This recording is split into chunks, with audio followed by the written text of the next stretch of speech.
नमस्कार. स्वयंपाकघर हे आरोग्याचं केंद्र समजलं जातं. पण या स्वयंपाकघरात आपण ज्या भांड्यामध्ये अन्न शिजवतो आहोत, जी किचन गॅजेट्स वापरतो आहोत, ती आरोग्याच्या दृष्टीने खरंच सुरक्षित असतात का? मायक्रोवेव्हमुळे खरंच कॅन्सर होतो का? नॉनस्टिक वापरणं चूक आहे का? एअर फ्रायर वापरणं योग्य की अयोग्य? लोखंडी कढईमुळे मला खरंच आयर्न मिळतं का? असे हजारो प्रश्न आपल्याला पडतात. आणि इंटरनेटवरती या संदर्भात ठासून माहिती देणारे भरपूर व्हिडिओ असतात. मग मार्केटिंगचं गिमिक किंवा अर्धवट ज्ञानातून दिली गेलेली माहिती हे आपल्याला कसं समजणार? आपल्याला त्यासाठी काय पाहिजे? तर ह्या क्षेत्रातली तज्ञ व्यक्ती. आणि म्हणूनच ही अशा प्रकारची मिथकं ब्रेक करणारी एक चर्चेची मालिका मी आपल्यासाठी घेऊन येते. आणि त्यासाठी अत्यंत तज्ञ व्यक्ती आपल्याला लाभलेली आहे आणि त्यांचं नाव आहे डॉक्टर उल्हास गानू. डॉक्टर उल्हास गानू यांनी टाटा रुग्णालयाच्या कर्करोग संशोधन केंद्रात काम करून मुंबई विद्यापीठाच्या एम-एस-सी आणि पी-एच-डी या पदव्या संपादन केलेल्या आहेत. तिथे सायंटिफिक ऑफिसर म्हणून 24 वर्ष त्यांनी काम केलेलं आहे आणि गेली 34 वर्ष निरनिराळ्या फार्मास्युटिकल कंपन्यांना औषधाची गुणवत्ता राखणं, तसंच मार्केटिंग आणि व्यवस्थापन याचे सल्लागार म्हणून त्यांनी काम केलेलं आहे. आजवर शेकडो फार्मास्युटिकल कंपनीतील अधिकाऱ्यांना त्यांनी औषध आणि व्यवस्थापन याचं शिक्षण दिलेलं आहे. योगाभ्यास आणि साहित्य यातली त्यांची रुची आणि त्यांचं ज्ञान याच्या जोरावर त्यांनी अनेक पुस्तकं लिहिलेली आहेत तरुणांसाठी आणि विद्यार्थ्यांसाठी म्हणून. तर त्यांच्याकडे परफेक्ट ज्ञान आहे, अनुभव आहे आणि सांगण्याची हातोटी सुद्धा आहे. तर त्यामुळे मला खरंच खूप आनंद होतोय, की आपल्या या चर्चेच्या मालिकेसाठी आपल्याला त्यांच्यासारखी अत्यंत हुशार व्यक्ती लाभलेली आहे. आणि आम्ही ही चर्चा अगदी गप्पांच्या स्वरूपात ठेवायचं ठरवलेलं आहे. त्यामुळे सगळ्या मनातल्या शंका, कुशंका मी त्यांना विचारणार आहे आणि ते सुद्धा अत्यंत छान गप्पा मारत, उदाहरणं देत त्याची उत्तरं देतात. त्यामुळे या चर्चा तुम्हाला नक्कीच आवडतील, याचा मला पूर्ण विश्वास आहे. नमस्कार गानू सर. नमस्कार. सर सर, आपण असं म्हणतो, की स्वयंपाकघर हे आरोग्याचं मंदिर आहे. पण गेल्या अनेक दशकांमध्ये जसजशी प्रगती होत गेली, तसतसं आपण अन्न शिजवण्यासाठी वापरली जाणारी जी भांडी आहेत, त्यातले धातू आपण बदलत गेलो प्रगतीबरोबर. अन्न शिजवण्याची प्रक्रिया सुद्धा आपण बदलत गेलो. म्हणजे अगदी पारंपरिक मातीच्या भांड्यांपासून पुढे निरनिराळे धातू वापरले आणि शिजवण्याच्या पद्धतीत म्हटलं तर अगदी चुलीपासून रॉकेल, त्याच्यानंतर गॅस, मायक्रोवेव्ह, इलेक्ट्रिक कुकर असं सगळं आपण वापरायला सुरुवात केली. तर या सगळ्या आधुनिकीकरणामुळे स्वयंपाकघराबाबत आपण खरंच प्रगती केली म्हणायची, की सोयीच्या नादामध्ये आपल्या हातून आरोग्याशी तडजोड केली गेलीये? ह्याच्याबद्दल तुम्हाला काय वाटतं? हे खूप छान प्रश्न आहे. कारण शेवटी कसं आहे, की एक वाक्य आपण नेहमी बोलतो, की change is the only thing which is constant. कुठलीही गोष्ट कॉन्स्टंट अशी राहतच नाही. म्हणजे वेळ जशी बदलत जाते तशा गोष्टी बदलत जातात. नाही सुधारणा झाली तर ऑब्सोलीट होतं. त्यामुळे आपली जी प्रगती आहे, तर ती प्रगतीच आहे. आपण तसंच म्हणायला पाहिजे. आणि ती काही काही कारणांनी झालेली आहे. म्हणजे आपल्या काही गरजा असतात वेगळ्या किंवा काही त्रुटी राहतात, तर त्या झाकण्याकरता आपल्याला बदल करायला लागतात. हं, त्यामुळे आपण याला असं म्हणू, की हिस्ट्री ऑफ युटेन्सिल्स हं. म्हणजे भांड्यांचा इतिहास. इतिहास. हां. म्हणजे आमच्या एज ग्रुपनी चूल, वैल बघितलेला आहे. घरी होता आमच्या. त्याच्यानंतर केरोसिनचा आला स्टोव्ह, नंतर निर्भर स्टोव्ह, वातीचा स्टोव्ह बघितला. त्यामुळे आम्ही हे सगळे बदल बघितले आणि त्या आधीच्या गोष्टींचे काय त्रास होते ते आम्ही बघितले. म्हणजे बरोबर. लोकं म्हणतात, की कोकणात गेलं तर चुलीवरचं जेवण म्हणजे चांगलं, त्याला कार्बन तो जो काही वास लागतो, तर त्या लोकांना जेव्हा ते वापरत असत जळण, त्याचा धूर तो नाकातोंडात जाणं, त्याच्याने त्रास होणं, हे हं, आपल्याला माहीत नसतं. बरोबर. तर केरोसिनचा वास स्टोव्हचा, मग स्टोव्ह भडकला, आग उसळायची, त्याला पिन करायला लागायची, हाताला रॉकेलचा वास लागायचा, हेही आम्ही बघितलंय किंवा त्या वाती बाहेर काढायला लागतात. म्हणजे हे सगळं करून झालंय. बरोबर. त्यामुळे त्रासाचं ही होतं जी ते, प्रगती कटकटीचं होतं. ही जी प्रगती आहे ना, त्याच्यामध्ये ती ज्या अडचणी होत्या तेव्हा, हं.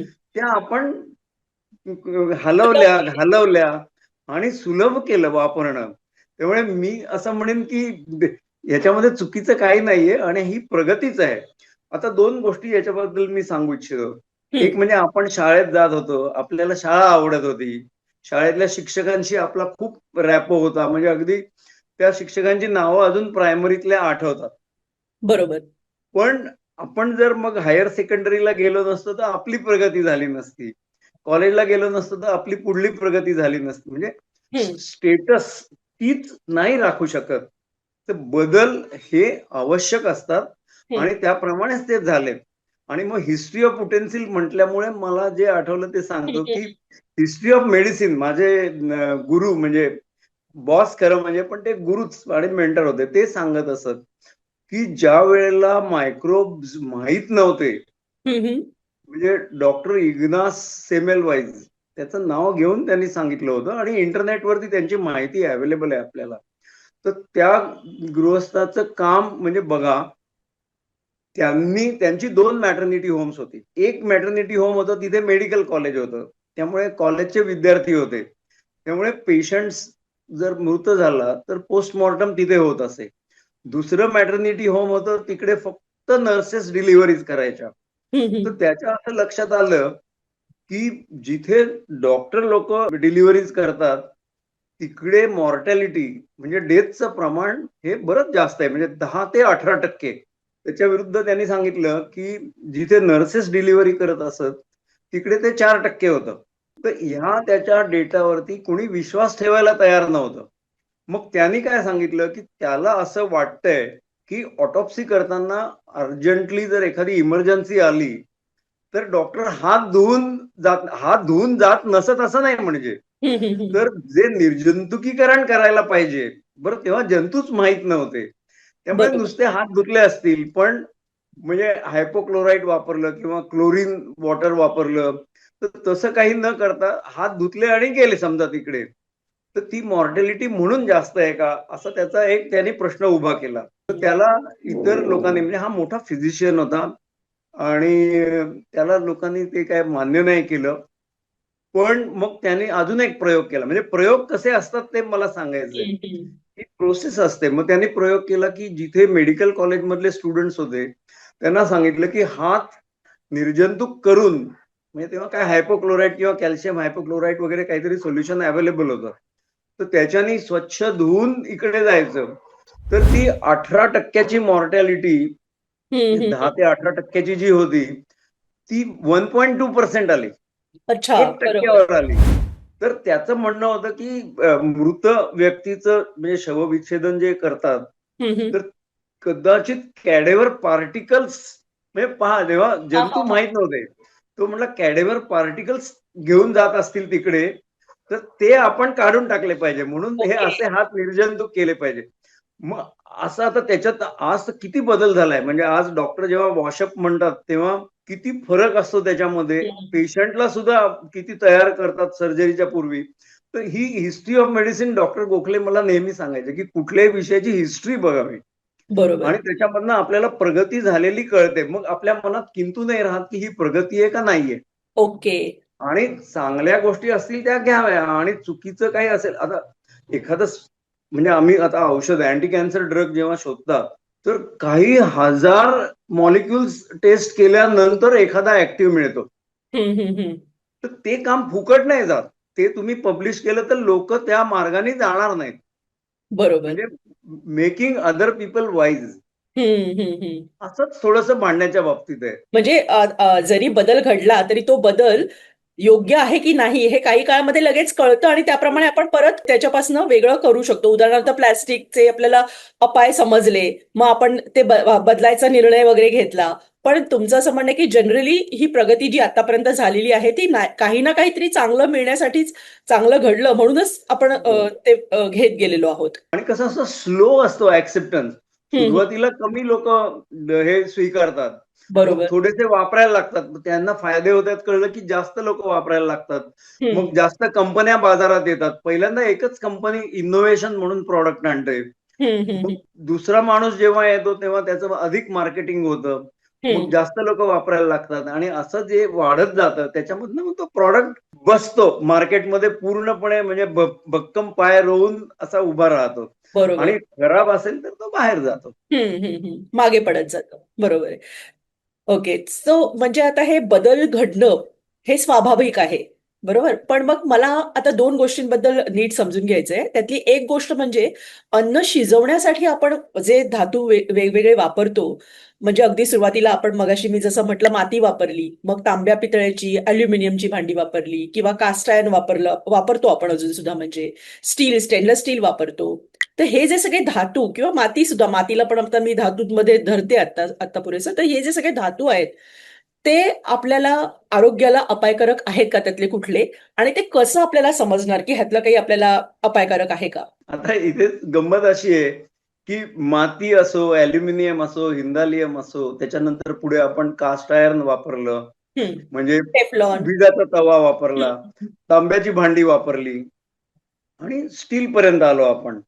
प्रत्येक वेळेला परत प्रगती आहे. म्हणजे हो. आता परत मी सांगेन की ह्याच्यातलं वाईट काहीच नाही. हम्म. पण वाईट असणं आपल्याला कसं असतं की आपण चांगलं आणि वाईट याच्यामध्ये सगळ्या गोष्टी वर्गीकरण करतो. बरोबर. 0-1. तर म्हणजे पुढे तर मी सांगणारच आहे की बेस्ट फिट बघायला पाहिजे बरोबर. नेहमी. म्हणजे चष्मा मी लावला तर चांगला दिसतो का वाईट दिसतो, प्रश्न तो नाहीये. बेस्ट फिट म्हणजे मी फ्रेम चांगली निवडायला पाहिजे. पण हम्म. मला जर नीट दिसणार नसेल आधी आणि चष्मा लावून दिसणार नसेल तर हा जो बेस्ट फिट आहे. मग फ्रेमचे किती प्रकार आले. सुरुवातीला डॉक्टरांकडे मी जेव्हा मला चष्मा लागला तर गोल भिंग असे असलेले मला त्यांनी रेकमेंड केला. मला काय तो पसंत नव्हता. मग त्यांनी किती सांगितलं की असं ते बुबुळांच्या बरोबर तो गोल पाहिजे. मग हम्म. मला दुकानदाराने सांगितलं की आम्ही बनवतानाच असा बनवतो की तुमचा नंबरचा जिथे फोकस असेल तिथे तुम्ही बोट लावून बघा डोळ्याला, अच्छा. काचेला, ते बरोबर बुबुळाच्या जागी असतो. तर आता त्या डॉक्टरांना हे मान्य नव्हतं. मला हम्म. म्हणले हा चुकीचा चष्मा आणलात, पण मला त्या चष्म्याचा त्रास नाही झाला. तर हम्म. आपण बेस्ट फिट जो असतो ना तो मार्केटिंग मधनं येतो. म्हणजे गरजा दाखवायच्या समाजाला हम्म. आणि त्या पूर्ण करायच्या आणि त्याच्यामध्ये नफा मिळवायचा. पण त्याच्यामध्ये आपला फायदा आपण बघायचा की आपल्याला चांगलं प्रॉडक्ट मिळतं. हम्म. आपल्याला जे पाहिजे ते असेल तर आपण घ्यायचं, नसेल तर सोडून द्यायचं. मग आता ह्याच्यामध्ये आपण धातूंबद्दल वेगवेगळ्या म्हणतोय तर त्याच्यात आपण आता म्हणजे मातीपासून सुरुवात करूया की मातीची भांडी माती. वापरणं ह्याच्यामध्ये काही म्हणजे ते कितपत योग्य आहे. अजून सुद्धा खूप जण मातीची भांडी वापरतात. तर ती योग्य आहेत का आरोग्याच्या दृष्टिकोनातून? मातीची भांडी काही वाईट आहेत असंही नाही. मला वाटतं की जुन्या काळात आपण जर बघितलं ना तर ती लोक स्वतः सुद्धा बनवू शकत असतील हम्म. किंवा गावात कोणाची तरी भट्टी असेल बनवायची हम्म. आणि ती मिळायला सोपी. हो. तेव्हा कसं दुकानं किती असणार आहेत. आपण अजूनही म्हणजे मी 1970च्या सुमाराला कोकणात पहिल्यांदा गेलो. हम्म. तर चहाचं एकच दुकान होतं. हम्म. चहा प्यायला गेलो तर म्हणजे असं जेव्हा असतं तेव्हा तुम्हाला जवळचा जो माणूस जे काही बनवून देईल ते तुम्हाला हवं असतं. म्हणून मातीची भांडी आली, चांगल्या प्रकारची आली. मग नंतर लोक वापरायला लागले. उपयोगी होतीच. पण मार्केटिंग कसं आहे की मग मातीची भांडी किती प्रमाणात बनवली जातील, जगभर पुरवता येतील का? तर मग ते अवघड आहे. म्हणजे कारण ब्रेकेजेस ट्रान्सपोर्टमध्ये जे असतात. मग आपल्याला मातीची भांडी वापरली त्याच्याबद्दल अजून एक 2-3 गमती सांगतो. म्हणजे माझी आतेबहीण मी म्हणतो मीना दामणकर तिच्याशी मी बोललो याच्यावर. ती राजस्थानात गेली होती तेव्हा ती मातीचं तवा घेऊन आली. हम्म. ती म्हणली तिकडे इतकं सुंदर भाकरी खरपूस वगैरे म्हणजे ती घेऊन आली आणि मग आल्यावरती आता घरी वापरायला घ्यायचा तर तिने छानपैकी तो धुतला व्यवस्थित तवा आणि गॅसवर ठेवला आणि त्याचे तुकडे झाले. हो. म्हणजे बरोबर. आपल्याला मग एखादी गोष्ट वापरायची झाली तर ती हम्म. कशी वापरायची, मग त्याची बरोबर. बंधनं आली. आता हे ना मग मायक्रोवेव्हच्या बाबतीमध्ये आम्हाला असं दिसतं की मायक्रोवेव्हमध्ये जी आतमध्ये फिरती काच असते आतमध्ये ठेवलेली त्याच्यावरती आपण हो. भांडं ठेवतो आणि ती काच फिरते. तर एखादी वस्तू आपण त्याच्यात जेव्हा पदार्थ बनवतो आणि ती काच खूप प्रमाणात जर गरम झालेली असेल आणि ती आपण म्हणजे फडक्याच्या साहाय्याने वगैरे उचलली समजा साफ करण्यासाठी आणि लगेचच जर का उचलून ती नळाखाली धरली तर काचेचा जो नियम आहे की डायरेक्ट गरम वरनं गार हे झालं की ती प्रसरण पाहून ती अगदी फुटते. तर बरोबर. त्यामुळे हो. वस्तू वापरताना ती काळजी पण आपण घेतलीच पाहिजे. बरोबर आहे. पण हे आपल्याला माहिती पाहिजे की कसं वापरायचं काय. पण आपल्या स्वच्छतेच्या ज्या कल्पना आहेत हं. त्याच्यातनं धुतल्याशिवाय तर आपण वापरणार नाही. म्हणजे मग ते वाळलं पाहिजे तवा धुतलेला. म्हणजे मग आता बघा तुम्ही मुंबईमध्ये जागा आपल्या किती लहान असतात. हो. गावाला मोठ्या जागा असतात. मग तिथे हे सगळं शक्य आहे. 2 तवे घेतले, हो एक वाळेल तर हा वापरला. इतक्या कितीतरी गोष्टी तिकडे करता येतात. इथे ते शक्य नाही. बरं, दुसरी गोष्ट मी असं म्हणेन की तो तो तवा आला म्हणजे सच्छिद्र आला मातीचा. मग हम्म. सच्छिद्र आला म्हणजे तुम्ही त्याच्यावरती भाकरी किंवा काही बनवलं तर त्या भोकांमध्ये त्या गोष्टी अडकणार. हो आणि मग ते मातीचे साफ कढईसारखं पण पातेल्यासारखं पण असं त्याच्यात आमटी पण बनवतात ते आतमध्ये हो. जाईल. हा, बरोबर आहे ना. पण मग ते साफ करायला आज जर धान्याचे म्हणजे आपल्या याचे पार्टिकल्स राहिले तर ते साफ करायला आपल्याला खरवडता येणार नाही.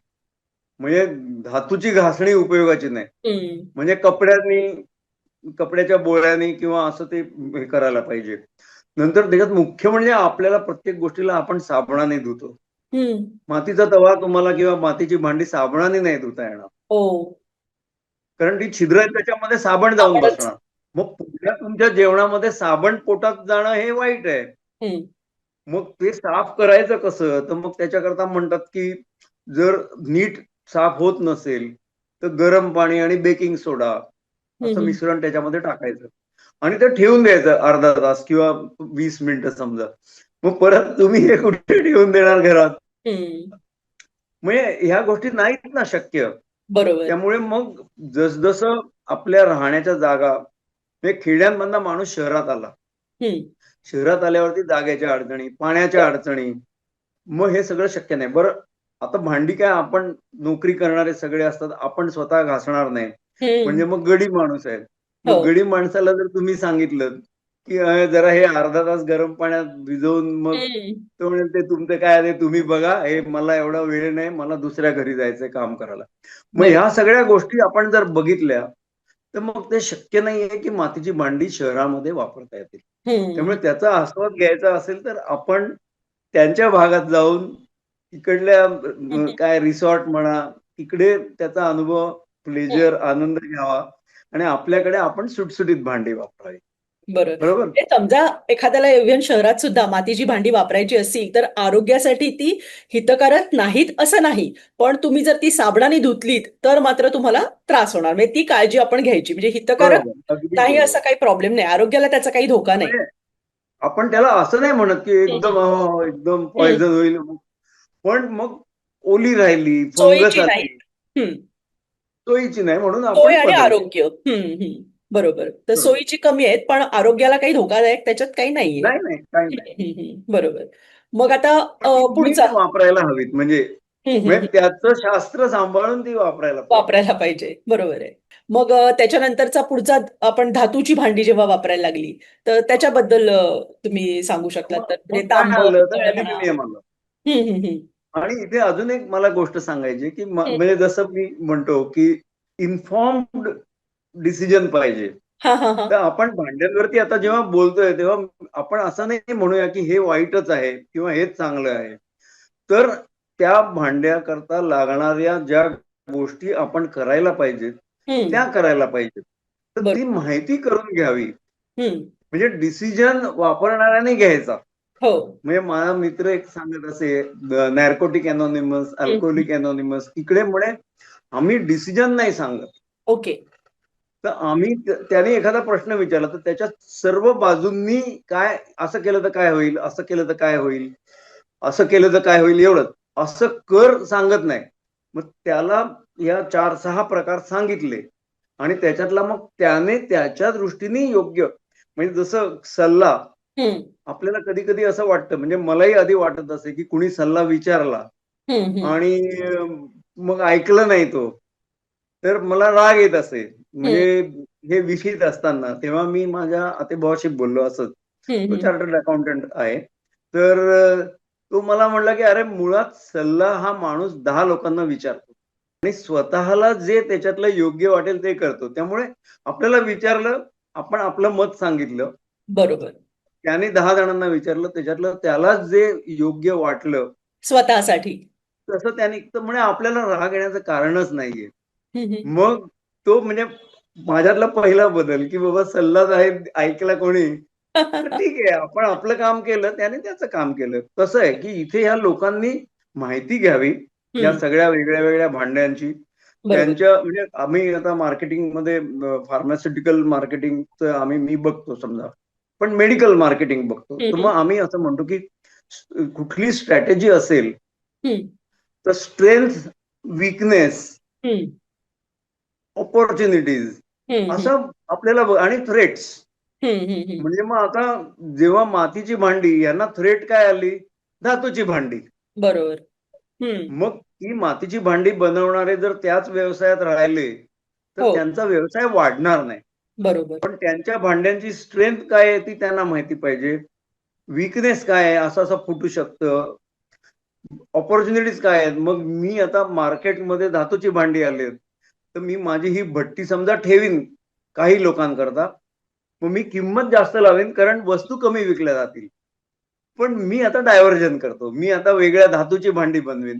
तर हा एक जो कन्सेप्ट असतो ना, हम्म, हम्म, हम्म, हा मार्केटिंगचा असतो. हा सगळ्यांना आपल्याला कुठेही वापरता येतो. हम्म, की हम्म, मग मातीच्या भांड्यांची स्ट्रेंथ आणि विकनेस मध्ये विकनेस दिसायला लागला की आता हे जास्त चालणार नाही. हम्म, हम्म, मग मला व्यवसाय शिफ्ट करायला पाहिजे, नाही तर मग मला नुकसान होईल. हम्म, हम्म. आणि लोकांचं काय असतं की मला हे वापरलं तर काय नुकसान होईल आणि काय फायदे मिळतील. हो, म्हणजे समोरासमोरच्या बरोबर. बाजू आपापले फायदे विन बघतात. विन सिच्युएशन व्हायला हा, पाहिजे. आणि त्याच्यामधनं आपल्याला एक निर्णय घेतो. हो. तर आता धातूकडे आपण वळलो तर हम्म, मग आता मॅन्युफॅक्चरिंग म्हणजे जुनं पूर्वीचं जे मॅन्युफॅक्चरिंग, आपण एक शिंपी म्हटला हम्म, तर तो मेड टू ऑर्डर, आपण जाऊन सांगू तसे कपडे शिवून देणारा होता. पण मग त्याला लिमिटेशन होती. हम्म, एकट्या माणसाने मग तो किती जणांचं काम घेऊ शकेल. मग त्याला कॉम्पिटिशन दुसरा आला तरी सुद्धा लिमिटेशन आली. मग मार्केटमध्ये लोकांना काय झालं की अरे इथे खूप मोठी संधी आहे. मग मोठ्या फॅक्टरी झाल्या. मग तिकडे काही मला जाऊन माप देता येत नाहीत. पण त्यांनी लोकांचं साधारण बघितलं की इतकी हम्म, उंची तर इतका साधारण ब्रॉड असू शकतो. हम्म, हात किती लांब असेल, हे कफ किती लांब असतील, हे करून त्यांनी धडाधड बनवायला सुरुवात केली. हम्म, मला जर माझा एकच त्याच टेलरकडनं करून पाहिजे, हम्म, त्याचं जीवन कठीण झालं. मग तो महाग करेल. मग मला ते पटलं पाहिजे किंवा मग मी बाजारात स्वस्त मिळतं, मला खूप व्हरायटी मिळते, मी तिकडे गेलो. तर हे छोटे धंदे असे कमी होत गेले. हम्म, हम्म, त्यामुळे भांडी जी आली तर मेटल प्रोडक्शन, हम्म, हम्म, धातूच्या भांड्यांचं प्रोडक्शन खूप मोठ्या प्रमाणावर झालं. मग किमती परवडणाऱ्या आल्या. हम्म. असं सगळं इतकं गणित ते वेगळंच असतं ना. बरोबर. तर आता मग ऍल्युमिनियम आलं. हम्म, हम्म. मग ऍल्युमिनियम तुम्ही वापरता का अजून, असं मीच तर तुम्हाला विचारतो. आहेत एक दोन भांडी आहेत पण असतातच म्हणजे त्यातलं असतातच मग काढून ठेवतो कशात तरी असं होतं. हम्म, बरोबर आहे अगदी. कारण ऍल्युमिनियमचा प्रश्न कुठे येतो की एक तर ऍल्युमिनियम हे तसं नाजूक आहे मेटल. हम्म, म्हणजे खूप गरम झालं तर त्याला वॉर्पिंग म्हणतात. म्हणजे हम्म, ओबडधोबड होतं साईडला. हम्म, म्हणजे ऑमलेटचं पॅन आहे समजा, हम्म, तर त्याला ज्या कडा असतात त्या वाकड्या तिकड्या होतात. मग आपल्याला ते एस्थेटिकली बरोबर. आवडणार नाही. हम्म, आपल्या घरात असं भांड आपण मग काय किंमत करतील लोक, असं आपल्या उगाच हो. वाटतं. लोकांनी किंमत करण्याचा काही प्रश्न नाहीये. पण हम्म, तो आपल्या मेंदूमध्ये एक विचार असतोच बरोबर. की लोक काय म्हणतील. तर हम्म, तो एक वेगळा विषय. इथे मी माझ्या आतेबहिणीने सांगितलेली एक गोष्ट सांगतो. हम्म, हम्म, मी ना, माझी आतेबहिणी हम्म, म्हणली की जर ऍल्युमिनियमच्या पॅन मध्ये आपण भांड्यामध्ये कढईमध्ये भाजी केली, हम्म. धुवून वगैरे ठेवलं व्यवस्थित, नंतर शिरा करायला घेतला, हा, बरोबर आहे, तर त्याचा वास शिऱ्याला लागतो. आपला जो पांढरा हळदीचा. शिरा किंवा गुलाबी रंग येतो ते टेक्स्चर येत नाही. कारण मसाले त्याच्यामध्ये त्या छिद्रांमध्ये शिरलेले असतात. बरोबर मग आहे. तुमच्यासारखे जे तज्ञ लोक आहेत, कनोशियर आपण म्हणू, त्यांना हे असलं चालणार नाही. बरोबर आहे. बरोबर आहे ना. हो, हो. मग हे जर चालणार नसेल तर मग त्याला तुम्ही पर्याय शोधा. हम्म, हम्म, पण मुख्य विषय असा आहे की ऍल्युमिनियम हे तुमच्या पदार्थामध्ये उतरतं. हम्म, आणि जर तुमचा हा पदार्थ जर आम्ल, म्हणजे हम्म. टोमॅटोचं काही तुम्ही भाजी जास्त शोषून घेतो ओके. ऍल्युमिनियम. आणि मग आता मेडिकली जर तुम्ही म्हटलं किंवा फिजिओलॉजिकली आपण म्हणू की अजून एक सांगतो गोष्ट. मग हम्म, म्हणजे मला ते गप्पा मारायलाच हम्म, आवडतात खरं म्हणजे. तर ऍल्युमिनियम एक धातू म्हटलं, पण आपण खाताना बघा प्रोटीन्स आहेत, कार्बोहायड्रेट्स आहेत, हो. फॅट आहे. व्हिटॅमिन्स आहेत, हम्म, ह्या प्रत्येकाला एक प्रकारचा व्हॅल्यू आहे. म्हणजे हे मी किती हम्म, खाल्लं पाहिजे. म्हणजे प्रोटीन, माझं वजन 60 किलो असेल हम्म, हम्म, तर 1 ग्रॅम पर किलोग्रॅम, हम्म. म्हणजे एका दिवसात मला 60 किलो खायला पाहिजे. कोणाचं 70 किलो वजन आहे त्याने 70 किलो प्रोटीन, 70 ग्रॅम प्रोटीन खायला पाहिजे. बरोबर. म्हणजे 70 किलो 70 ग्रॅम 70 ग्रॅम. हे साधारण म्हणतात. आणि मग त्याच्यात म्हणतात की त्याचं साधारणपणे 66% जरी घेतलं तरी ते चालतं. हम्म, हम्म, हम्म, त्याला म्हणतात रेकमेंडेड डायटरी अलाउन्स, म्हणजे हम्म. RDA. तर ॲल्युमिनियमला आपल्या शरीरातल्या कुठल्या एन्झाईम मध्ये स्थानच नाहीये. अच्छा. हा, म्हणजे ते पोटात जाऊन फायदा काहीच होणार नाही, आवश्यकता झालं तर नाहीये. नुकसानच होणार आहे. हम्म, हा, त्यामुळे मग आणि त्याचे त्रास आहेत. अर्थात आपण ज्या प्रमाणात ॲल्युमिनियमच्या भांड्यातले पदार्थ खाऊ, हम्म, तर हम्म, टोमॅटो वगैरे असं आंबट पदार्थ जर बनवले तर हम्म, जास्त ॲल्युमिनियम येईल. हम्म, पण बाकी अल्कलाईन, फूड इज अल्कलाईन असं म्हणतात. तर बाकीच्या अन्नामध्ये एवढं येणार नाही. पण मग असं जर फायद्याचीच गोष्ट नाहीये हम्म. तर वापरा कशाला. हो. त्याचा एक फायदा मात्र आहे की ॲल्युमिनियम हीट ट्रान्सफर पूर्णपणे करतं. हम्म, म्हणजे हम्म, आपण जी आच देऊ त्या पॅनला ती सगळी पदार्थाला जाते. त्यामुळे ते पहिल्यांदा खूप लोकांना आवडलं. हम्म, पण मग ते वॉर्पिंग, जसं मी म्हटलं की वागतं बाहेर भांड, मग ते नको. मग म्हणून ॲल्युमिनियमच्या पुढे, बरं ॲल्युमिनियमच्या टॉक्सिसिटीज पण आहेत, पण ते हम्म, आपण हिंदालियम बघू. मग मग आपण हिंदालियमकडे गेले ना लोक. हम्म. हो, हो. हा, आमच्याकडे हिंडालियमचा तवा आहे, ॲल्युमिनियम नाही वापरत. हिंडालियमचा तवा आहे, बरोबर. तर आता ॲल्युमिनियम आणि हिंदालियम यांच्यामधला फरक काय आहे, तर हिंदालियम मध्ये ते ॲलॉय आहे. हम्म, ॲलॉय म्हणजे मिश्र धातू, संयुग. मग त्याच्यामध्ये ॲल्युमिनियम जास्त, क्रोमियम आहे, आणि मॅग्नेशियम आणि मँगॅनीज असं थोडं थोडं त्याच्यामध्ये घातलंय. हम्म, आता हम्म, हे बाकीची जी मिनरल्स घातली आहेत त्याच्यामुळे त्या तव्याला, भांड्याला एक प्रकारची स्टॅबिलिटी आली. हम्म, हम्म, तर ते ॲनोडाइज काहीतरी म्हणतात मला वाटतं त्याला. तर ते हम्म. त्याला एक स्टॅबिलिटी आली आणि ॲल्युमिनियम पेक्षा ते एक सुपिरियर आपण म्हणू असा प्रकार झाला. दणकट झालं का, स्ट्रॉंग? हा, दणकट झालं, हम्म. म्हणजे प्रगती झाली. हो, हो. पण मूळ मुद्दा काय होता हम्म, हम्म. की लीचिंग, म्हणजे त्याचा ॲल्युमिनियमच्या अंश. पॅन मधला पदार्थ ॲल्युमिनियम पदार्थाबरोबर ॲल्युमिनियम पण त्या भाजीमध्ये येणार. हम्म, तर ते याच्यामध्ये होतं की नाही, तर इथेही तेच होतं, कारण जास्त टक्के ॲल्युमिनियमच आहे. हम्म, हम्म. म्हणजे मग आला काय प्रश्न, काय आला की आपल्याला ॲल्युमिनियम वापरायला हरकत नाही समजा, पण वापरल्यानंतर त्या भांड्यातनं ती भाजी, आणि आम्ल असेल पदार्थ तर ती नाही, म्हणजे चिंच हम्म, वापरलेला हम्म. किंवा जसं आपण टोमॅटो. टोमॅटोची भाजी असं हे नाही करायचं. आणि भाजी केलेली दुसऱ्या भांड्यामध्ये काढून ठेवायची. हम्म, हम्म. मग आता असं जर म्हणजे उपद्व्याप उपद्व्याप. करायचा असेल, म्हणजे मला 2 भांडी आली, मग मी तेच वापरीन ना.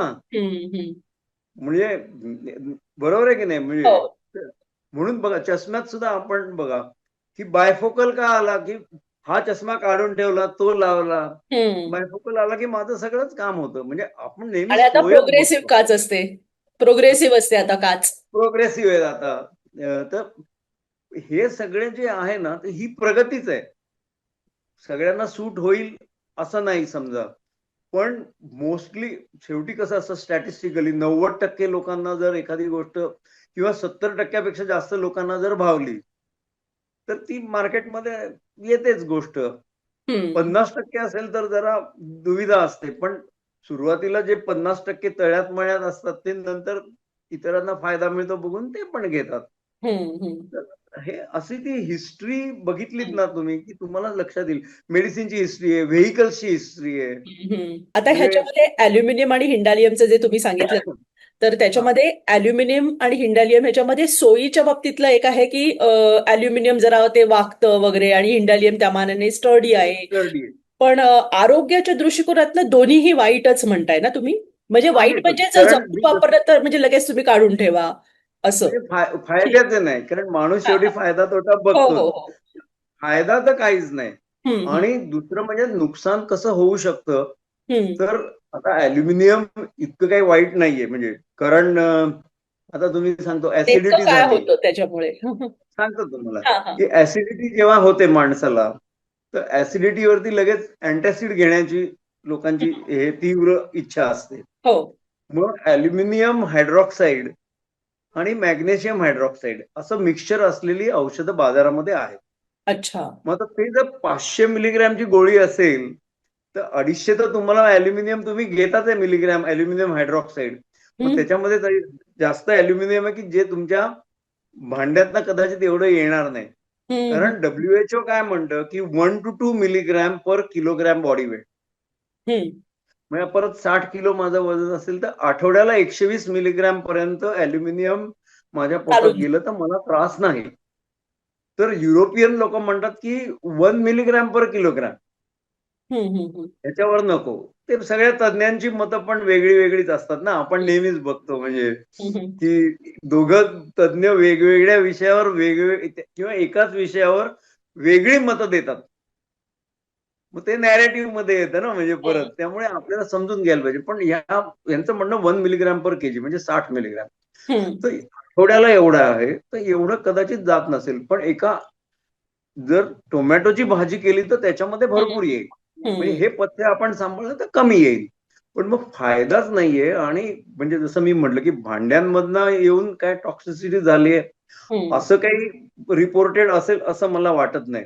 हम्म. पण कुणाला किडनी प्रॉब्लेम आहे हम्म. तर मग आता साधारणपणे 15% वगैरे जर त्या औषधामधलं अल्युमिनियम ऍब्सॉर्ब झालं. बरं ते काय म्हणतात की अल्युमिनियम हायड्रॉक्साईड मुळे कॉन्स्टिपेशन होतं. हम्म. तर मॅग्नेशियम हायड्रॉक्साईडमुळे डायरिया होऊ शकतो. हम्म. मग ते बॅलन्स होत असेल. पण होतो त्रास लोकांना. पण मग तिथेच जर डोस जास्त जातो म्हणजे दिवसातना 2-3दा घेतलं तो जास्त जो डोस जातो तर त्याच्यामधनं कदाचित स्टडी केले असतील. ते काही मी प्रत्यक्षात बघितलं नाही. पण अल्युमिनियमच्या टॉक्सिसिटीज सांगतो तुम्हाला. हम्म. अॅनिमिया होऊ शकतो. अच्छा. ओस्टिओपोरोसिस होऊ शकतो. हम्म. म्हणजे कॅल्शियम जर त्याच्यामुळे कमी ऍब्सॉर्ब झालं तर अच्छा. ऑस्टिओपोरोसिस होऊ शकतो. हम्म. आणि खूप जास्त प्रॉब्लेम असेल तर म्हणजे म्हणजे आपण ज्याला म्हणतो कॉग्निशन हम्म. म्हणजे मेमरी लॉस. तर हम्म. लॉस नाही पण मेमरी कमी होणं किंवा आपल्याला एखाद्या गोष्टीचं आकलन कमी होणं अशा गोष्टी होऊ शकतात. आता या सगळ्या मोठ्या प्रमाणावर झालं तर म्हणजे बरोबर. मी आज ऑमलेट खाल्लंय अल्युमिनियमच्या पॅन मध्ये म्हणून लगेच ते होणार आहे असंही नाहीये. हम्म. पण मग लोकांनी काय विचार केला की असे जर त्रास असू शकतील हो. आणि मला जर चांगलं काही मिळत असेल तर मी तिकडे का जाऊ नये. म्हणून प्रगती जी आपण म्हणतो की अजूनही अल्युमिनियम हिंदालियम वापरलं जातं, जपून वापरलं जातं, बनवलेले पदार्थ वेगळ्या भांड्यात काढले जातात. पण आता किचन्स लहान झाली म्हणजे लोक तर म्हणतात की स्विगी आहे तर आम्हाला काय गरजच नाही किचनची. हो. म्हणजे मी पूर्वी बघितलेत मोठेली किचन्स बघितलेत मी क्वार्टर्स मधनं. आणि तिथे म्हणजे डायनिंग टेबल पण किचन मध्ये आणि खूप मोठा पॅसेज आणि असं मोठे अगदी. आणि आता किचन खूप लहान असतं. हो. तर मग भांडी तुम्ही ठेवणार कुठे किचन मध्येच. मग तिथे कॅबिनेट वेगळे वेगळे हे करायचं. मग लोकांनी हळूहळू या गोष्टी कमी केल्या म्हणून हो. कमी केल्या. पूर्वी स्वयंपाकघरामध्ये डायनिंग टेबल ठेवलं जायचं म्हणजे हो त्याच्या अगोदर खाली बसायचे वगैरे मग डायनिंग हो, टेबल. आणि अगदी आता स्वयंपाकघर छोटं झालं आणि दिवाणखान्यामध्ये टेबल आलं. डायनिंग अगदी टेबल आलं. बरोबर आहे. मग म्हणून म्हटलं की इंदालियम पर्यंत आलो आपण. पण मग त्याला सुद्धा एक लिमिटेशन आली. मग आपण कुठे गेलो तर कास्ट आयर्न हम्म. म्हणजे बरोबर. बिडाचा तवा म्हणू किंवा भांडी. तर हो. मग त्याच्यामध्ये खूप फरक झाला. हम्म. आता बघा अल्युमिनियम म्हणा किंवा आधी लोखंडी तवे वापरले. म्हणजे हो. मला अजून आमच्या घरातला लहानपणचा म्हणजे 1960च्या आधीचा तवा आठवतो की हम्म. लोखंडी तवा किंचितसा खोलगट हम्म. आणि तो गरम चांगला होतो. पोळ्या छान होतात त्याच्यावर दिरडी म्हणा. मग तो काही वाईट नव्हता. हम्म. पण तव्याला प्रॉब्लेम कुठे येतो तर तो गंजू शकतो. बरोबर. कारण डॅम्प आता किचन म्हटलं की ओल असतेच. आणि मुंबई सारख्या ठिकाणी किंवा पुण्यासारख्या ठिकाणी किंवा असं जिथे पाऊस जास्त आहे तर हवेमध्येच इतकं बाष्प असतं की वाळणंही कठीण असतं. हम्म. आता धुळ्यासारख्या टाइम आमच्या ठिकाणी तिकडे काय पाऊस कमी तर तिकडे कोरडं असतं, तिकडे हे प्रॉब्लेम येणार नाहीत समजा. पण इथे ते गंजण्याची शक्यता असते. मग गंजलेला साफ करायचा, वापरायचा परत. मग ते नको वाटतं माणसाला. मग आपण गेलो कुठे तर बिडाचा तवा, हम्म. Cast iron. मग कास्ट आयर्न मधले धातू परत वेगळे आले. कास्ट आयर्न म्हटलं मग त्याच्यामध्ये कार्बन घातला थोडा, अच्छा. सिलिकॉन घातला. हम्म. सिलिकॉन नंतर त्याच्यामध्ये आलं मँगेनीज आणि सल्फर आणि फॉस्फरस. तर आता असे प्रकार आल्यामुळे त्याची एकंदरीत डेन्सिटी किंवा घनता बदलली पात्राची. म्हणजे ते पात्र झालं जाडजूड झालं. हम्म. पण प्रॉब्लेम कुठे आला मग? ते पोरस पण झालं, ओके. छिद्र आली त्याच्यामध्ये. हम्म. त्यामुळे त्याचा सीझनिंगशी तुमच्या संबंध येईल मग. हम्म. तर त्याच्यामध्ये जेव्हा आपण पोरोसिटी आहे जास्त म्हटलं, जड झालं, त्याचा जड झाल्याचा फायदा बघू आपण, की जड झाल्यामुळे काय झालं, उष्णता रिटेन्शन किंवा उष्णता राखणं जास्त वेळ झालं. हम्म. त्यामुळे ते म्हणतात की आप्पे पात्र हे कास्ट आयर्नचं असतं, हा, राईट. कारण त्याच्यामध्ये उष्णता जास्त वेळ राहते. हम्म. म्हणजे उष्णता दिली, ट्रान्सफर झाली, पण ठेवली सुद्धा. तर हा फायदा घेतला आपण. पण मग झालं काय, ते म्हणजे स्ट्रॉंग म्हटलं तर कडक झालं, कठीण झालं, पण ब्रिटल म्हणजे ठिसूळ झालं. म्हणजे बिडाचा तवा पडला तर तुटू शकतो. अच्छा. हम्म. तर म्हणजे ठिसूळ पण झालं, म्हणजे कठीण झालं हम्म.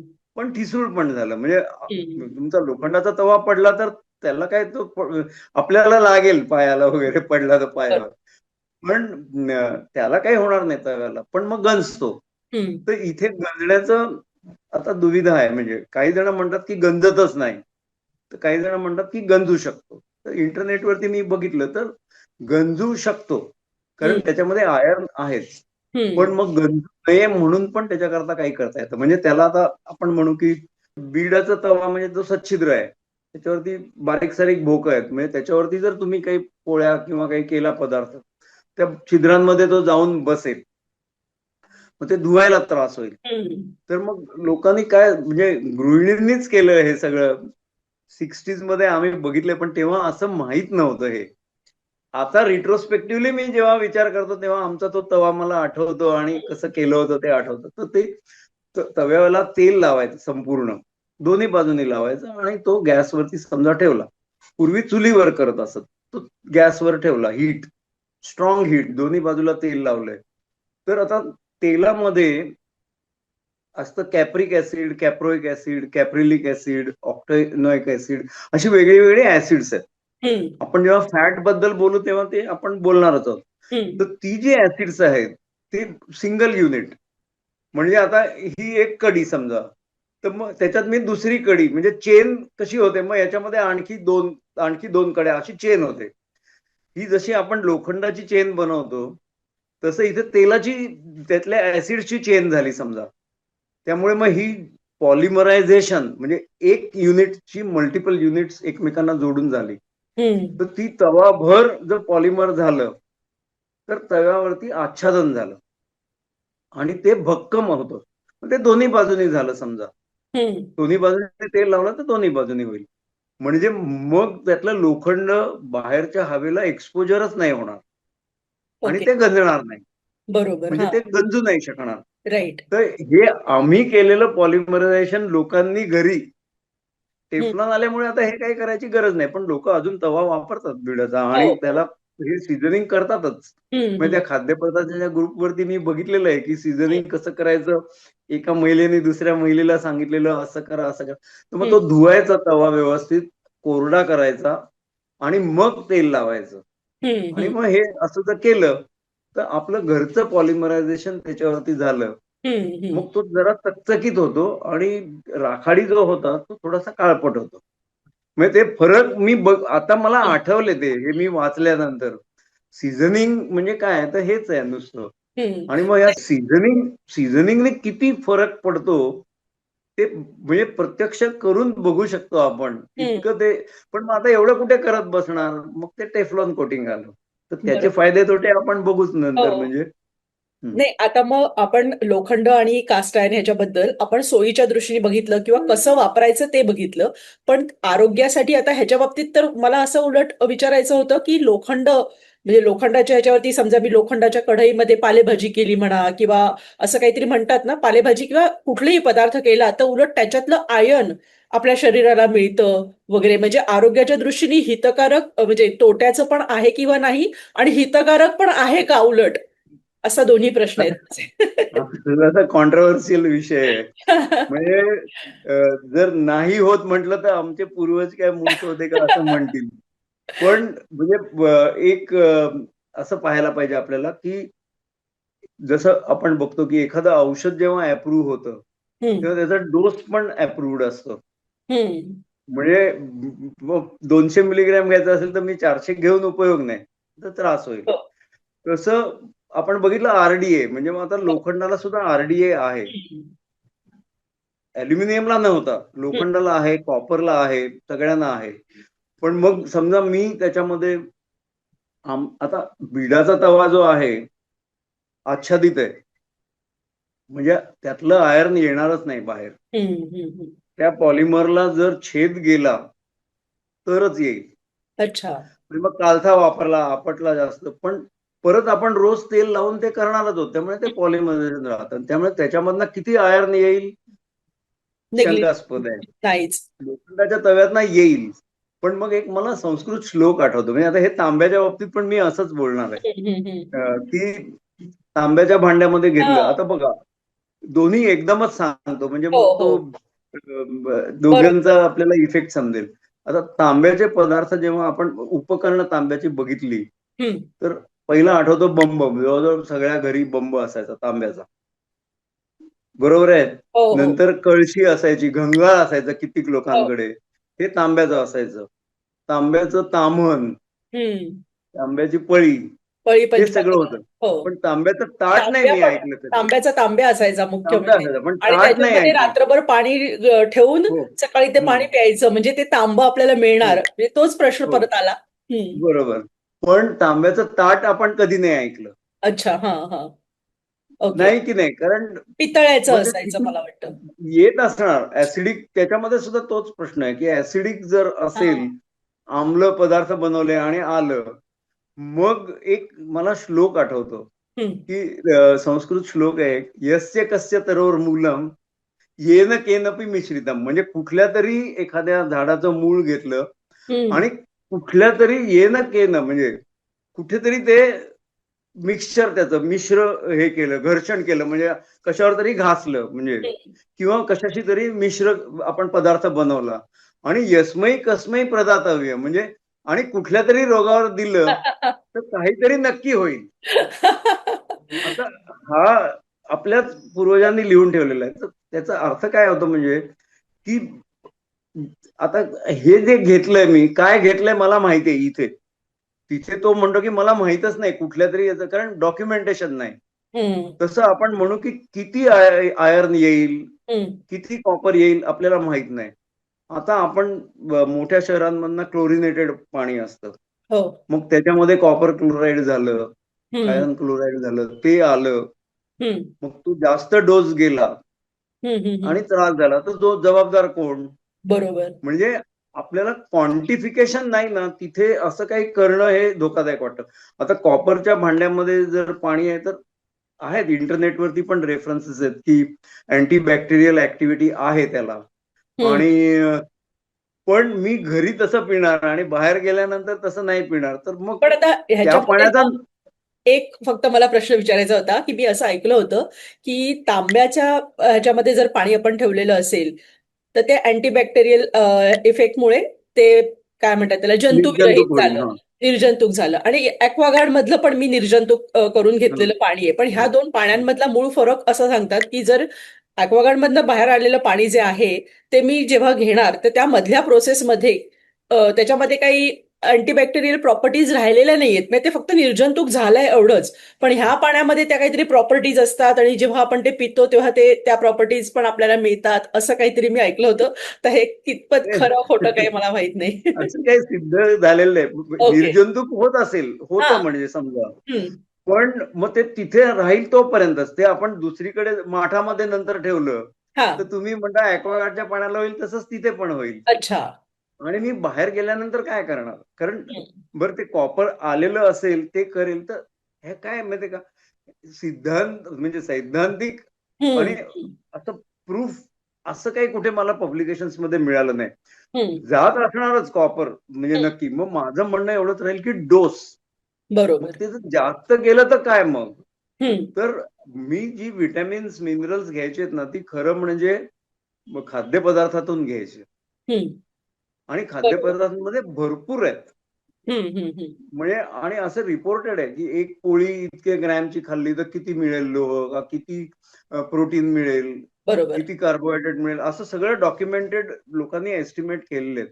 तर हम्म. त्याच्यामधनं मिळणारं आपल्याला पुरेसं असतं. त्यामुळे म्हणजे उगाच हे पूर्वी असं काहीतरी अशा एवढ्या प्रमाणात विटॅमिन्स मिनरल्सच्या गोळ्या औषधाच्या स्वरूपात उपलब्ध नव्हती म्हणून तेव्हा ठीक होतं की तांब्याच्या याच्यामध्ये आपण पाणी ठेवून घेतलं म्हणजे तेवढा तरी अंश आपल्याला मिळाला, पण किंवा लोखंडाच्या याच्यात आपण केलं तेवढं तरी आयर्न मिळालं, जरी अगदी खूप कमी प्रमाणात असेल तरी सुद्धा. पण आता जेव्हा मिनरल्स आणि विटॅमिन्स आपल्याकडे आहेत उपलब्ध आणि ह्यांच्या आरडीएच्या व्हॅल्यू बद्दल आपल्याला माहितीये की हे खूपच कमी प्रमाणात मिळते, ऑलमोस्ट फारसं मिळतच नाहीये, तर मग त्याचं एवढं गरज नाही राहिलेली आता, असं म्हणजे वापरावंच असं काही नाही राहिलेलं. आणि बरोबर. असं तर तेव्हा काही इन्फेक्शस डिसिजेस नव्हते का? हम्म. होते. म्हणजे असंही नाहीये की तेव्हा संबंध निरोगी होतं.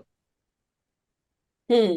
बरोबर आहे की नाही? त्यामुळे त्याच्यावरती अवलंबून न हा. राहता आपण आणि आता मग मी तांब्याचा फिरकीचा तांब्या घेऊन किंवा तो पूर्वी यायचे ना तसं घेऊन गडू मी हो. हे प्रवासात आपण फिरकीचा हे वापरायचो ना झाकणाचा तो बरोबर. हो. काय म्हणतात त्याला ते फिरकीचा तांब्या. पात्र असायचं. हम्म. पण तसं तर आता काही शक्य नाहीये ना. त्यामुळे आपल्याला ॲक्वागार्ड आहे. हो. ॲक्वागार्ड बद्दलही लोकांच्या शंका आहेत ते पण आपण बघू केव्हा तरी. हो. कारण म्हणजे ते आता पाणी परत शुद्ध त्या दोन असतं. गोष्टी झाल्या, एक तर निर्जंतुकीकरणासाठी त्याची गरज राहिली नाही, आणि दुसरी गोष्ट त्याचा अंश आपल्या पोटात जाण्यासाठी म्हणजे तांब किंवा आयर्न पोटात जाण्यासाठी त्याची गरज नाही राहिली, दोन्ही गरज प्रमाणात आहे. नाहीये. आणि अपाय होईल खाद्यपदार्थ का बद्दल आपण म्हटलं तर काय आहे, म्हणजे आरडीएची त्याची मॅक्झिमम व्हॅल्यू, एखाद्या तांब्याच्या भांड्यात मी जर का 3-4 दिवस पाणी ठेवून दिलं आणि मग प्यायले तर काही प्रॉब्लेम होऊ शकतो का असं? नाही म्हणजे असं मला वाटत नाही. पण आपलं पाण्यातच क्लोरीन असतो ना त्यामुळे मग हम्म. असं ठेवणं सुद्धा रिस्की वाटतं. म्हणजे कारण मग गोष्टी बदलल्या ना सगळ्या. म्हणजे साधं पाणी असेल आणि हे आता निर्जंतुक पाणी अजून काय निर्जंतुक करायचं हम्म. हा एक भाग. आणि त्या क्लोरीनमुळे जर अजून त्याच्यामध्ये कॉपर आलं हा. आणि हा. ते पोटात गेलं तर मग ते कशाला पाहिजे आपल्याला असं. म्हणून आता कोणी म्हणजे करणार आपण नाही एक तसं. कळकेल असा काहीतरी शब्द, कळकणं असा काहीतरी एक शब्द आहे ना, हा की हा ते कळकतं म्हणजे ते त्याच्यावरती ती काही. हा. हा. मी सांगतो तुम्हाला हा. ते परत ते आम्ही म्हणायचो ते पितळ्याच्या भांड्यात करता. अच्छा. ओके. हा म्हणजे हम्म. बरोबर आहे. तो शब्दच कळकणं म्हणायचे. आणि तो रंग आलेला त्या ह्याच्यामध्ये समजायचा. म्हणजे हिरवा तर वगैरे काहीतरी असायचा का? हा हिरवा नाही तो हा. वेगळाच. म्हणजे मला वाटतं की ब्राउनिश ओके. ब्लॅकिश असं काहीतरी. तर हम्म. ती आता तांब्याच्या भांड्यांवरनं म्हणजे जास्त तांब येऊ नये समजा, कारण त्याच्याकरता मग काय झालं स्टोरेज करता वापरली. हम्म. पदार्थ बनवायला वापरायला काही गरज नाही पण स्टोरेज करता वापरली. पण मग त्याच्यामध्ये झिंक अलॉय केलं हम्म. संयुक्त आणि आलं ते पितळ. हम्म. हम्म. मग पितळ्याची भांडी खूप काळ वापरली गेली आणि ती जडजूड असत भांडी. हम्म. आमच्या घरी पितळ्याची ताटं पण होती. म्हणजे मला आठवतं की स्टीलचं ताट नको वाटायचं घ्यायला की पितळ्याचं असं जाडजूड जड भांड हातात ताट. तर पितळ्याचं ते चांगलं वाटायचं आणि स्टीलचं नाही वाटायचं कारण तो हम्म. पत्रा मग जरा हलका, हा. त्याला एवढी जाडी नाही असं. तर पितळ जे आलं मुळात ते याच्याकरता झालं की तांब जर जास्त यायचं नसेल हम्म. पदार्थांमध्ये तर मग त्याचं संयुग केलं आणि ते झिंक बरोबर केलं. आणि मग तरी सुद्धा आता 90-10% किंवा 70-30 असं प्रमाण होतं त्याचं. हम्म. म्हणजे कॉपर जास्तच होतं तांब. तर तरी मग ते येण्याची शक्यता आणि मग आपल्याला भाज्या करायच्या अमुक करायचं त्याच्यात येऊ नये म्हणून हम्म. मग त्याला ते कलही लावणं आलं. हा. बरोबर. तर कलई आम्ही पण लहानपणी कलईवाले जेव्हा रस्त्यावरनं जायचे तर आम्ही बघायचो काय कसं काम करतात ते. मग ते पुढे कॉलेजात गेल्यावर समजलं की ते काय करतात. हम्म. तर अमोनियम क्लोराईडची पावडर आणि ती त्या भांड गरम करायचे. हम्म. तर निखारे अगदी गरम तो त्याला हवा फुंकून हे करून त्याच्यावरती भांड गरम केलं तापलं की त्याच्यावरती अमोनियम क्लोराईड टाकायचं आणि हम्म. मग कापडाचा बोळा घेऊन तो असा फिरवायचा संबंध आतनं. म्हणजे आतला सगळा भाग आता अमोनियम क्लोराईड म्हणजे काय अमोनिया येणार त्याच्यातनं बाहेर आणि हायड्रोक्लोरिक ऍसिड येणार. हम्म. मग त्याच्यानी हायड्रोक्लोरिक ऍसिडमुळे तो संबंध शुद्ध आतलं स्वच्छ होणार भांड ओके. आणि ते स्वच्छ झाल्यानंतर टीन वापरायचं. मग ते त्या भांड्यात टाकायचं म्हणजे तो असं त्याची तारेसारखं असायचं ते असं फिरवायचा आणि मग फडक्याने ते संबंध फिरवायचा आत भांड्यात. म्हणजे मग टीनचा मुलामा आला त्याच्यामध्ये. हो. म्हणजे आपण आता कसं सिल्वरचा मुलामा गोल्डचा मुलामा आपण म्हणतो ना तसं तो तेव्हा टीनचा आपण म्हणू त्याला मुलामा. अच्छा. मग तो टीन त्याच्यावरती आत संबंध पसरलं भांड्याच्या व्यवस्थित कोटिंग की झालं. आतलं कॉपर किंवा झिंक तुमच्या खाद्यपदार्थात येण्याची भीती नाही. ओके. म्हणजे परत कॉपर करता ते केलेलंच नव्हतं. ते कॉपर झाकण्याकरता होतं ते. हा. हा. कॉपर आणि झिंक येऊ नये म्हणून होतं ते. पण मग काय झालं की ते वरचेवर त्याला तुम्हाला म्हणजे कलई आपल्याला करायला. कलईवाल्याला बोलवायला पाहिजे. कलई करून घ्यायला पाहिजे. तो नाही आला आणि मग ते कळकणं वगैरे म्हणायचे ते म्हणजे काय की जर मुलामा तो टीनचा जर उडला तिथला तर तिथनं तो मेटलिक पार्ट येणार ना तुमच्या पदार्थांमध्ये. हो. मग म्हणून लोक मग स्टीलकडे वळले. मग स्टील मध्ये काय आलं तर कार्बन थोडंसंच आलं पण मग इतर धातू आले म्हणजे क्रोमियम आलं आणि मग त्याच्यानी काय झालं म्हणजे आणि मला वाटतं निकेल आहे स्टीलमध्ये. क्रोमियम आणि निकेल. तर त्याच्यामुळे स्टीलचं एकदम बघा तुम्ही कसं दिसतं तर रस्ट फ्री झालं. आता गंजण्याची भीतीच नाही उरली. बरोबर. आणि त्याच्यात अजून एक फायदा त्यांनी दिला की जर मॉलिब्डेनम टाकलं म्हणजे क्रोमियम आणि निकेल याच्याबरोबर मॉलिब्डेनम जर टाकलं तर ते ऍसिडिक पदार्थांना पण रेझिस्टंट झालं स्टील. ओके. म्हणजे मग तुम्ही त्याच्यात लोणचं जरी थोडं असलं किंवा सॉल्ट मीठ आता तुम्ही बाकीच्या कशावरती ही पदार्थ टाकू शकणार नाही. पण स्टीलच्या ताटात आपण घेतोच की लोणचं वगैरे लिंबू हो. पिळून हे करून मीठ असतं तर काही त्याला होत नाही ताटाला. तर मग ही प्रगती आहे का तर प्रगतीच आहे. बरोबर. प्रत्येक पण वेळेला मग पदार्थांनी सगळ्याच स्टीलची भांडी आपण जी मार्केटमध्ये घेतो सगळ्या स्टीलच्या भांड्यांमध्ये हा तिसरा काय तो एम वाला जो घटक आहे त्याचं नाव मला नीट नाही कळत आहे. असतो का? Molybdenum molybdenum. ते आपल्याला त्याचं कंपनीचं ह्याच्यामध्ये असेल तसं.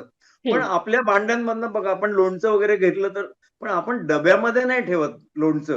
म्हणजे साठवणीचं लोणचं डब्यात नाही ठेवत स्टीलच्या. हो. ते बरणीत ठेवतो काचेच्या. काचेच्या. म्हणजे ते आपल्या पूर्वजांनी सुद्धा जे काही हे केलं म्हणजे परत मी येईन की बेस्ट फिट म्हणजे त्यांनी जो काही केलं असेल तर बेस्ट फिटचाच प्रयत्न केला की लोणचं काचेच्या बरणीत त्याला दादरा हो. आता त्यांना सुद्धा मायक्रोब्स माहित नव्हते पण जर उघडं ठेवलं तर आत बुरशी येते आणि दादरा बांधून घट्ट ठेवलं तर येत नाही. म्हणजे ते लॉजिकल होतं सगळ्या गोष्टी या बरोबर. बरोबर. तर आपण स्टीलची भांडी त्याच्याकरता वापरतच नाही. पण म्हणजे आपण ज्याला म्हणू की वॉटर रेझिस्टंट म्हणतात घड्याळ. हा. तर वॉटर प्रूफ आणि वॉटर रेझिस्टंट. वॉटर प्रूफ तर तुम्ही आता ते बादलीत पाण्यात टाकलं तरी काही होणार नाही. पण रेझिस्टंट म्हणजे मॉइश्चरमुळे त्रास होणार नाही. तर हे कदाचित तसं असू शकेल की थोड्या वेळाकरता वापरलं तर त्याच्यात काही येणार नाही. पण तुम्ही असं महिना 2 महिने ठेवलं तर काय होईल?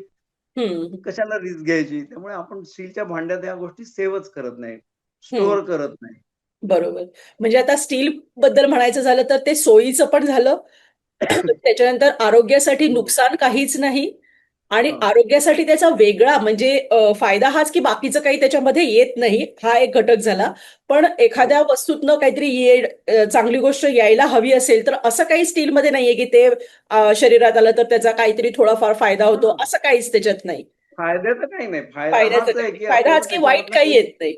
नुकसान करणाऱ्या गोष्टी येत नाहीत. म्हणजे मग तो अजून एक संस्कृत श्लोक सांगतो हम्म, तुम्हाला, की हम्म, हा मला आवडतो. अमंत्रम अक्षरम नास्ति, म्हणजे ज्या मंत्र व्हॅल्यू नाही असं अक्षर नाही. हम्म, हम्म. नास्ति मूलम अनौषधी, म्हणजे कुठल्याही झाडाचं मूळ असं नाही की त्याला औषधी गुण गुण नाही. नाही. अयोग्य हा पुरुषो नास्ती, म्हणजे मनुष्य प्राणी आहे त्याच्यातला अयोग्य नाही. तर मग म्हणतात योजक तत्र दुर्लभ हा, म्हणजे हा तो योजक जो आहे तो महत्वाचा. महत्वाचं आहे. म्हणजे परत बेस्ट फिट, हम्म. म्हणजे एखाद्या म्हणजे सापाच्या माणसाने विषाचा इंजिनियर, पण गुण आहेच तसं. हा प्रत्येकात आहे, हा विषयाला पण आहे गुण. तर ते म्हणजे म्हणूनच तुम्ही बरोबर उपमा दिलीत की असं तर फार्मॅकॉलॉजी म्हणतेच की there is nothing non toxic in the world under the हो. सन. हा म्हणजे पाणी सुद्धा हम्म. 10 लिटर एका वेळेला पैज म्हणून पिणं हे वाईटच, चुकीचं. म्हणजे ते निर्जंतुक जरी असलं प्रमाणातच तरी ते पाहिजे, हा प्रमाणापेक्षा जास्त प्रमाणातच. प्यायलं तर त्रासदायक हा आहे. बरोबर नाही, तर सगळ्या प्रमाणात पाहिजे. त्यामुळे अवगुण गुण ह्या गोष्टी आल्या, पण आपल्याला जे हवंय ते त्याच्यातनं घेतलं. हम्म. म्हणजे आता बॉल पेन ते रिफिल संपलं की तुम्ही टाकून देता, पण वरच्या याच्यामध्ये परत दुसरी रिफिल टाकता. सगळं बरोबर. पेन टाकायची गरज नाही. तर आपण हवं तेवढं, माणूस तर ते म्हणतात स्वार्थी आहे म्हणून डेफिनेशन आहे, उपयोगाचा घेतो. आणि तर ह्या स्वार्थीपणा म्हणा काय म्हणा पण सोय म्हणा, हम्म. त्याच्यामुळेच ह्या गोष्टी बदलत गेल्या. प्रगती पण होत गेली. बरोबर. हम्म, हम्म. की वाईट आणि चांगलं असं न म्हणता हम्म. माझ्या उपयोगाचं, मला कमी त्रास देणाऱ्या अशा गोष्टी आपण निवडू. हम्म. बरोबर.